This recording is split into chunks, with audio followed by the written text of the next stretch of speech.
Hello everyone, स्वागत है आपका आपके प्यारे से यूट्यूब चैनल एब्जॉर्ब क्लासेस में। तो आज की इस वीडियो में हम लोग 12th क्लास के हिंदी का चैप्टर नंबर 8 सिपाही की माँ, जो कि एक एकांकी है और यह मोहन राकेश के द्वारा लिखा गया है, इसी के बारे में आज हम लोग पढ़ने वाले हैं। और यह एकांकी जो है अंडे के छिलके नामक पुस्तक से लिया गया है। यह भी प्रश्न पूछा जाता है और यह मोहन राकेश की एक रचना है। और इसमें बताया गया है कि सिपाही की माँ जो है अपने पुत्र के प्रति उसका प्रेम किस तरह से रहता है कि जब उसके पुत्र का कोई पत्र नहीं आता है तो वह कितना व्याकुल रहती है अपने पुत्र के चिंता में। वो सभी दृश्यों को इसमें दिखाया गया है। सभी चीज़ें के बारे में इस वीडियो में जानने वाले हैं। हम आपको लेखक परिचय भी कराएंगे और इसका सारांश भी देने वाले हैं। तो चलिए सभी चीज़ें के बारे में जानते हैं। तो सबसे पहले इस जो है एकांकी के प्रमुख पात्र के बारे में जान लेते हैं, जो कि इस एकांकी को समझने में मदद करेगा। तो इस कहानी में 5-6 पात्र हैं, जिसमें से पहला पात्र में आता है बिस्नी और दूसरा में इसका एक पुत्री है जिसका नाम है मुन्नी और इसका एक पुत्र है मानक, जो कि सिपाही में है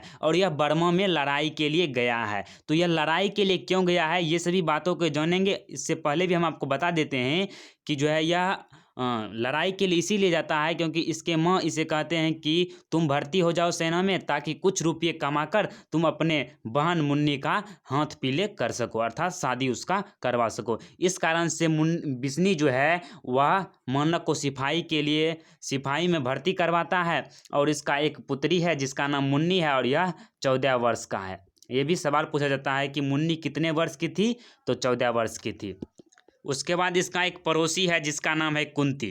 बिस्नी का ही एक पड़ोसी है जिसका नाम है कुंती और यह बिस्नी के घर आती है और उससे मुन्नी के बारे में पूछती है कि इसकी शादी के बारे में पूछती है कि रिश्ता अभी तक हुआ या नहीं हुआ। और एक सिपाही है, दूसरा सिपाही, जो मानक को मारना चाहता है। इस एकांकी में मानक को मारना चाहता है दूसरा सिपाही और इसे सिपाही 2 कहते हैं हम, क्योंकि इसमें सिर्फ सिपाही दिया है लेकिन हम आपको इसमें सिपाही 2 दे दिए हैं ताकि आपको समझने में दिक्कत ना हो। उसके बाद इसमें 2 कैरेक्टर और है। कैरेक्टर एक है दीनू कुम्हार। दीनू कुम्हार जो है यह बिस्नी के गांव में ही रहता है और इसका जो शरीर है मतलब कुबर टाइप का है इसका शरीर। और यह आता है और यह सूचना देता है कि बर्मा में ये सभी लड़ाई है, बर्मा में जो है कैसे जाया जाता है, किस तरह से लड़ाई हो रही है, सभी जानकारी ये रखता है और गांव में सभी को देता है। और वहीं पर बर्मा से 2 लड़की चल कर आती है जो क्रिश्चियन है, और लड़की 1 है और एक लड़की 2 है। ये दोनों को आप मान सकते हैं, ये 2 लड़की है जो बर्मा से चल कर आती है और यहाँ पर भिक्षा मांगती है क्योंकि इसे वहाँ से भगा दिया गया है। वहाँ पर इतना लड़ाई हो गया था कि जिस जंगल से ये आई थी रास्ते से, वहाँ पर जो है ना सिपाही की लाशें बिछी हुई थी। इस तरह की भयानक दृश्य इस चैप्टर में चर्चा किया गया है। तो ये हो गया इसके प्रमुख पात्र जिसके बारे में हम आपको डिटेल से बता चुके हैं। तो आप लेखक परिचय भी जान लेते हैं, उसके बाद सारांश को देखेंगे। तो सिपाही के माँ के लेखक मोहन राकेश जी हैं और यह एक एकांकी है। तो मोहन राकेश जी का जन्म जो है 8 जनवरी 1925 ईस्वी को हुआ था। और यह कहाँ पर हुआ था, तो इनका जन्म स्थान है जंडी वाली गली, अमृतसर, पंजाब में हुआ था। यह पंजाब के निवासी थे। उसके बाद इसका जो मृत्यु है, निधन जो कब हुआ था, तो 3 दिसंबर 1972 ईस्वी को इनका निधन हो गया था। और ये प्रश्न पूछा जाता है कि मोहन राकेश का बचपन का नाम क्या था। इसके बचपन का नाम मदन मोहन गुगलानी था, जो कि बिहार बोर्ड एग्जाम में कई बार पूछा गया है। और इनके माता का नाम जो था वह बच्चन कौर एवं पिताजी का नाम करमचंद गुगलानी था और वह पेशे से एक वकील थे। और साहित्यिक जीवन के बारे में चर्चा करते हैं तो यह सांस्कृतिक संस्थाओं से जुड़ा हुआ था। उसके बाद इसकी शिक्षा दीक्षा है, इन्होंने जो है ना एमए जो है ना संस्कृत में किया था लाहौर से, और ओरिएंटल कॉलेज जालंधर से एमए किया था। देखिए एमए इसमें इन्होंने संस्कृत में भी किया और जाके जालंधर से इन्होंने एमए हिंदी में भी किया। तो एमए इन्होंने संस्कृत और हिंदी दोनों में किया था। उसके बाद इसकी प्रमुख कृतियां हैं जिसे आपको ध्यान ही रखना है क्योंकि इसमें कृतियां पूछा ही जाता है।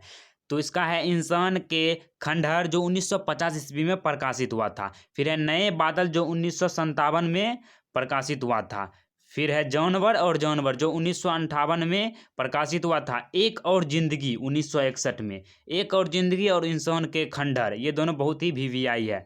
फिर है फौलाद का अवकाश जो 1972 में प्रकाशित हुआ था। फिर है वारिस। वारिस कब हुआ था? तो 1972 में ही। फौलाद का अवकाश और वारिस जो है 1972 में ही प्रकाशित हुआ था। ये सभी कहानी संग्रह हैं। तो इतना हो गया इसका कहानी संग्रह।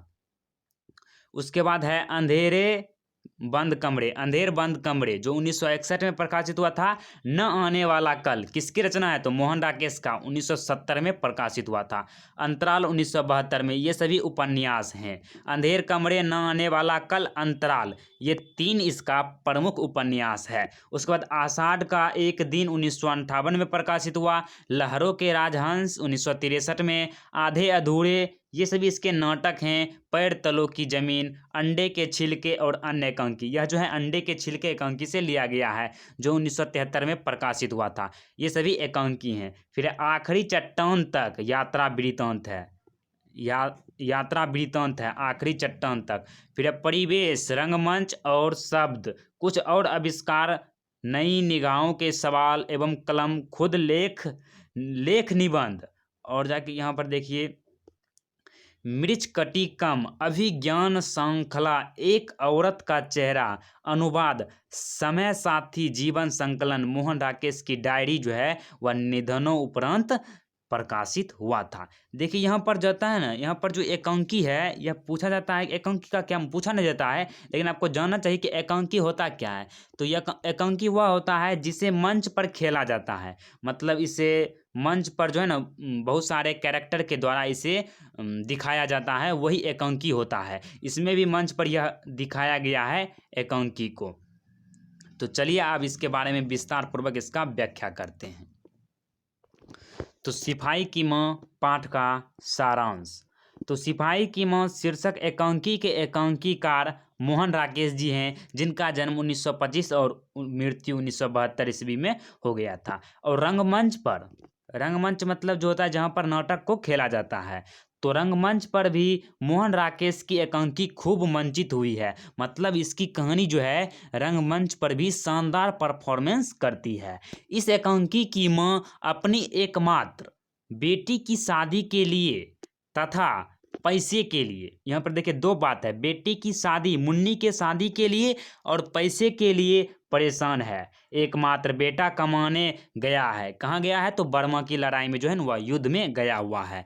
फिर लड़ाई में उसके मारे जाने का भी भय है। जो है बिस्नी जो है मानक का माता जी, उसको भय है उसके मृत्यु हो जाने का युद्ध में। तो इसी भय में इस एकांकी का परिवेश एवं कथ्य उपस्थित किया गया है। अगर सारांश पूछा जाता है तो आपको इसी प्रकार से लिखना है। उसके बाद देखिए है कि मोहन राकेश की इस मार्मिक रचना में निम्न मध्य वर्ग की एक ऐसी माँ बेटी की कथा वस्तु प्रस्तुत है। यह जो है निम्न मध्य वर्गीय परिवार का एक कहानी है जिसमें माँ बेटी की कथा वस्तु प्रस्तुत की गई है। जिनके घर, यहाँ पर घर होगा, जिनके घर का इकलौता लड़का सिपाही के रूप में द्वितीय विश्व युद्ध के मोर्चे पर बर्मा में लड़ने गया है। वह अपनी माँ का इकलौता बेटा और विवाह के लिए तैयार अपनी बहन का इकलौता भाई है। वह जो है लड़ने के लिए बर्मा गया है।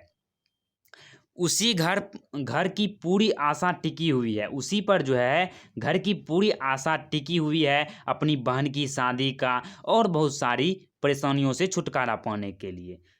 वह लड़ाई के मोर्चे से कमाकर लौटे तो बहन के हाथ पीले हो सके। यह किससे कहता है? तो यह कहता है बिस्नी जो है वह अपने पड़ोसी कुंती से कहता है। जब वो उसके घर आता है और बिस्नी जो है खाट पर जो है सूत जो है ना काटते रहता है और वह आता है तो वहाँ पर बैठता है और उसका जो पड़ोसी है वह इसी के बारे में चर्चा करता है कि आप अपनी बेटी का शादी कब कीजिएगा।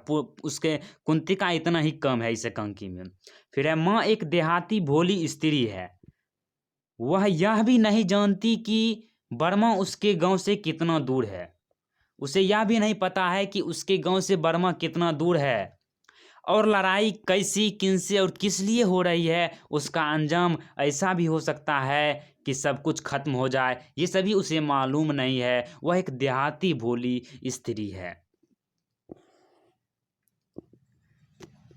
ऐसा वह सोच भी नहीं सकती। माँ और छाया की तरह उससे लगी बेटी के भीतर की वह आशा जो बेटे से जुड़ी है, अनेक रूप रंग ग्रहण करती है। उसकी संपूर्ण नैतिकता और रंग संभावनाओं का लेखक ने साधे हाथों ऐसा उद्घाटन किया कि रचना के अंत में एक अपार विषाद मन पर सच्चाई छोड़ जाती है। तो इस तरह से इतना ही आपको सारांश लिखना है। और इसमें यह भी पूछा जाता है कि मुन्नी कितने वर्ष की थी, तो वह 14 वर्ष की थी। और वह जो है ना अपने माताजी से बिस्नी से कहती है कि जो है ना भैया का जो पत्र है वह मंगलवार को आ जाएगा। यह भी पूछा जाता है मंगलवार को उसका पत्र आ जाएगा, लेकिन पत्र नहीं आता है। इस तरह से आप इसको पढ़िएगा तो आपको भी खूब ज़्यादा आनंद आएगा और अंदर से इस कहानी को पढ़ने में, और आपको अंत में यह भी अनुभव होगा कि आपके मन में जो विषाद अर्थात दुख की भावना उत्पन्न हो जाएगी कि किस तरह से दूसरे सिपाही और इसे मारना चाहता है। और इसमें एक और पॉइंट हम आपको बताना चाहेंगे कि सिपाही की मां की संवाद योजना की विशेषता बतलाएं। यह भी पूछा जाता है, बता देते हैं आपको। यहाँ पर संवाद मतलब होता है बातचीत। तो जो मोहन राकेश थी उसकी रचना बहुत ही अच्छे था, इस प्रकार से था, मार्मिक ढंग से किए हुए थे कि कोई भी उसमें जो है ना प्रवेश कर जाएगा उस चीज को पढ़ने में अंदर तक। तो यहाँ पर वो सभी चीजें के बारे में भी बता देते हैं आपको, और एक उदाहरण भी यहाँ पर देंगे आपको। किसी नाटक की संवाद योजना केवल भाषविक पक्ष का ही उद्घाटन नहीं करता, वह नाटकीयता को भी ध्वनित करती है। संवाद योजना मतलब कथोपकथन वास्तव में नाटक के प्राण है। संवाद योजना ही कथा विकास और चरित्र चित्रण में सहायक होती है। सिपाही की मां शीर्षक एकांकी में मोहन राकेश ने सार्थक संवाद योजना के माध्यम से कथा का विकास किया और चारित्रिक विशेषताओं को प्रस्तुत किया।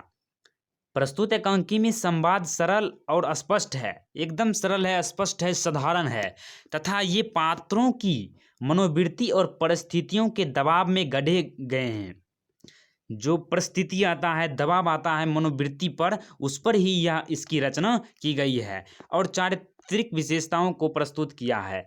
हो गया। इसके बाद इस एकांकी में पात्रानुकूल मतलब जितने भी पात्र हैं उसकी संवेदनाओं की योजना हुई है। इसके संवाद पढ़ाया संक्षिप्त है, सजीव है, रसात्मक है, रस से परिपूर्ण है, तर्कसंगत है, पूर्वापर संबंध है, सार्थक है, व्यंग्यपूर्ण है। और मतलब इसे जितना आप पढ़ना जाएगा आपका उतना ही रोचक बढ़ते जाएगा। मोहन राकेश के इस एकांकी में व्यवहारिक भाषा का प्रयोग हुआ है, मतलब जो हम आम आम बोलचाल की भाषा में उसे उपयोग करते हैं उसी भाषा का इसमें प्रयोग हुआ है। नाटककार ने संवाद की भाषा को स्वाभाविक स्तर पर रखा है। उसने भाषा में अपनी ओर से कुछ जोड़ने का प्रयास नहीं किया है। यह एकांकी अपनी संवाद योजना में मोहन राकेश के अन्य भावमूलक नाटकों की संबंध योजना से एकदम अलग है। जैसे एक उदाहरण के रूप में यहाँ पर भी दिया गया है। संक्षिप्त में मुन्नी बिस्नी, तो पहले मुन्नी बोलती है सच्चे मोतियों के करे होंगे ना माँ, तो ये पूछती है अपनी माँ जी से, तो उसका उसे जवाब मिलता है हाँ बेटी सच्चे मोतियों के करे होंगे, जब उसका भाई जो है मानक वह वहाँ से लौटेंगे तो इसके लिए बहुत सारे सच्चे मोतियों के गहने लाएंगे। फिर है सजीव, जो मानक है वह बोलता है मैं इसे नहीं मारूंगा, मैं इसे नहीं मारूंगा, ऐसे बोलता है मैं इसे नहीं मारूंगा, नहीं मैं इसे जरूर मारूंगा, मैं अभी इसके टुकड़े टुकड़े कर दूंगा।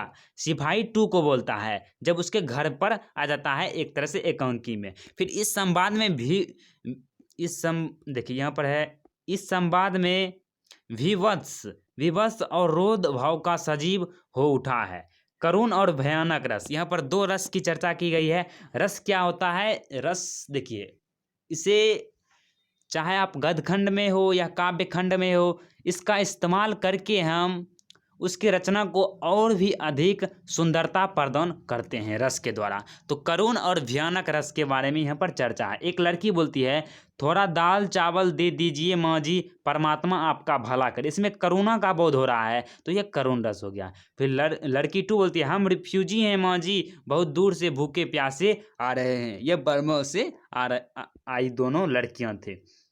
फिर देखिए यहाँ पर देखिए भयानक रस का चर्चा है कि एक लड़की बोलती है फौजी लोग समुंदर में जाकर लड़ते हैं माँ जी, जहाजों जहाजों में लड़ाइयाँ होती है। उधर से जापानी जहाज से गोले चलाते हैं और इधर से अंग्रेज। बड़ी भयानक लड़ाई होती है। ये इसमें भयानकता का बोध हो रहा है, तो यह भयानक रस हो गया।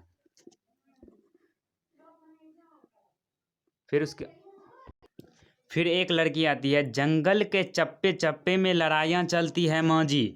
हमने रास्ते में सैकड़ों सिपाहियों की सड़ी गली लाशें देखी थी। यहाँ अंग्रेज सिपाहियों की लाशें पड़ी मिलती है, वहाँ जापानी सिपाहियों की। तर्कसंगत मुन्नी, तुम जिस रास्ते से आई हो उस रास्ते में फौजी नहीं भाग कर आ सकते। ये जो है ना, मुन्नी सवाल करती है उस क्रिश्चियन लड़की से। तो इस तरह से इसका हो गया। इस तरह से आपका पूरा जो है सिपाही की माँ एकांकी समाप्त होता है। आशा करते हैं आपको पूरा समझ में आया होगा। इसी तरह का और भी वीडियो देखने के लिए आप इस चैनल को सब्सक्राइब कर सकते हैं और इस वीडियो के लिए एक लाइक ज़रूर करें। मिलते हैं अगले वीडियो में, तब तक के लिए जय हिंद जय भारत।